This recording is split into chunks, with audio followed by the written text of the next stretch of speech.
This screw, did you see that? It's spinning. This one. See? I'll probably take that out, pre-drill a little, take the same bit, drill it in there, and put a longer screw so it goes into the wood stud. But for the sake of argument, I'm going to move everything. We're going to see if that did the trick. And I'm doing this because the painter's going to be here and I don't want to be on the painter's way tomorrow. Look, there's a little bit of a gap. You see? This gap is a little bit bigger.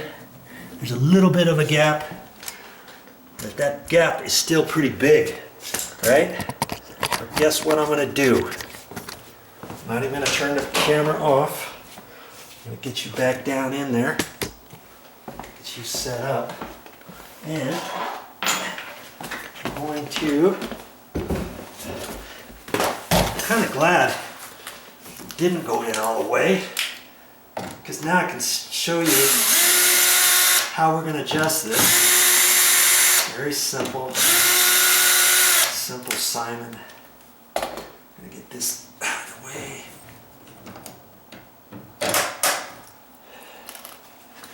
And I'm going to get my reach. Okay. My Phillips screwdriver. Just going to unscrew that shim, that screw. Okay. That's probably plenty. I'm going to try that right there. And now, see, it almost looks flat, but once I get that screw in there, it's going to be right where it needs to be. I'm going to try to get the hinge over just a hair further. Pulling on the door. That's the one. Okay. Shoot. That's not holding because it was stripped out. Alright. So I'm going to have to get my little drill bit out. Let it stick in just a little bit. That one was stripped out anyway. Now, I've got just enough room to get my drill in here. And high and forward.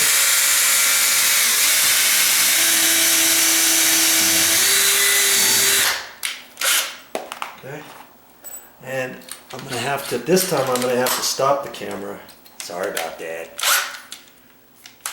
And I've got some 2-inch long screws that look just like these screws. Be right back.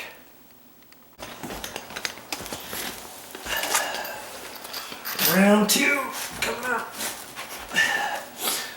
Okay. I got 2-inch screws, the same head and everything. I even got some 2.5s in case I need them. But on this particular door, 2-inch screw should be fine. Right there. At the angle of how I drilled it. Come on.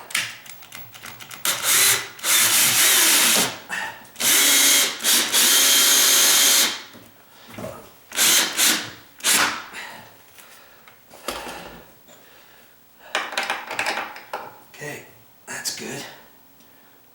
And these other screws, see, they might, they're snug. They're not going in as far, but I got all the holding power to this hinge is this one right here. It's not going to go anywhere. Now this has got a nice tilt on it. And is that going to be enough? Do you think that's going to be enough? I think it is. Let's check it. We'll check it and see. We'll check it and see. I wanted to do this one this way because, you remember the other way that I tweaked a hinge? I mean, I could have tweaked a hinge. I'm going to take this camera off the tripod.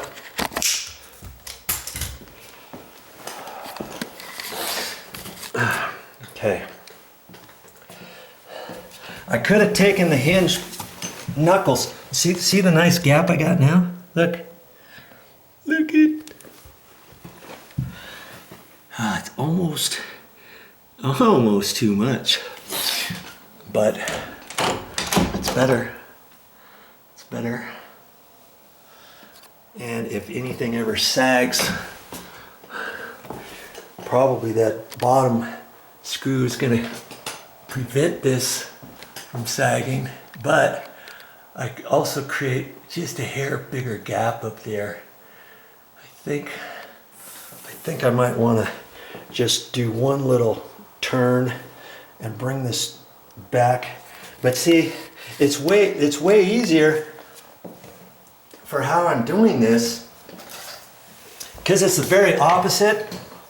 I could have taken the knuckles and bent them this way, or actually I would have had to have bent them the very opposite direction, away from the door, away from the door, away from the door, like that, and that could have created me a gap too.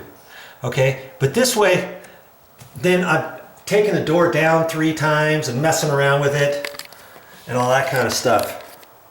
All right, so that's why I'm putting the screws back here. And I ended up, if you watched one of my other videos, I forget which one it is now, I'm getting so confused because I'm doing so many videos for you. But we did that on another door, didn't we? And we got it fixed. I remember that. That happened.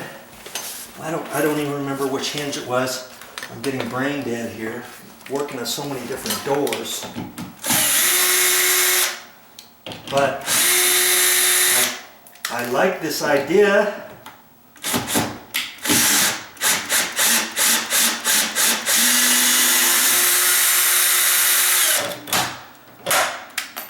Because I don't have to take the door up and down and bend the hinge knuckles, and see, so now I'm just screwing the shim in just that much, that's all. Because remember, I had it just a little bit tighter than that before. Trying to make sure they're both about the same. That looks pretty good. Okay. Let's keep it right like that.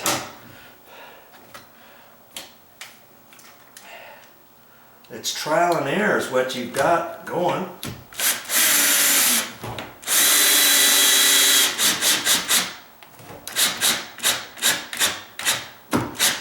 There. I could tell it's tight.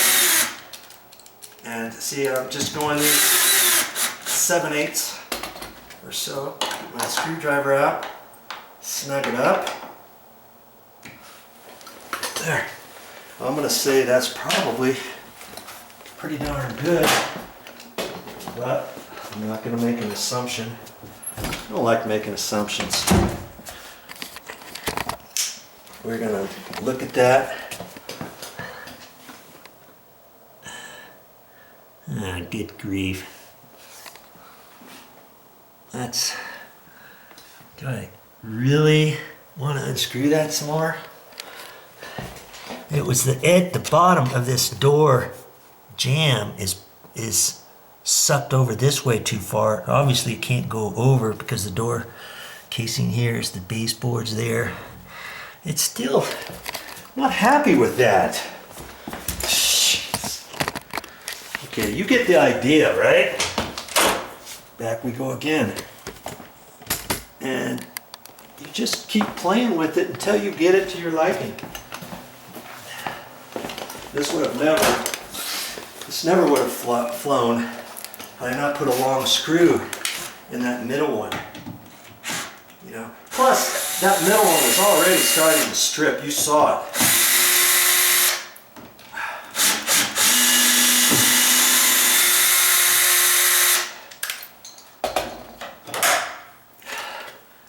Okay, let's see here. Straight up. That much. That much. Stop, Lammy. Whew. I didn't think I had it backed out that far from last time, but I guess I did.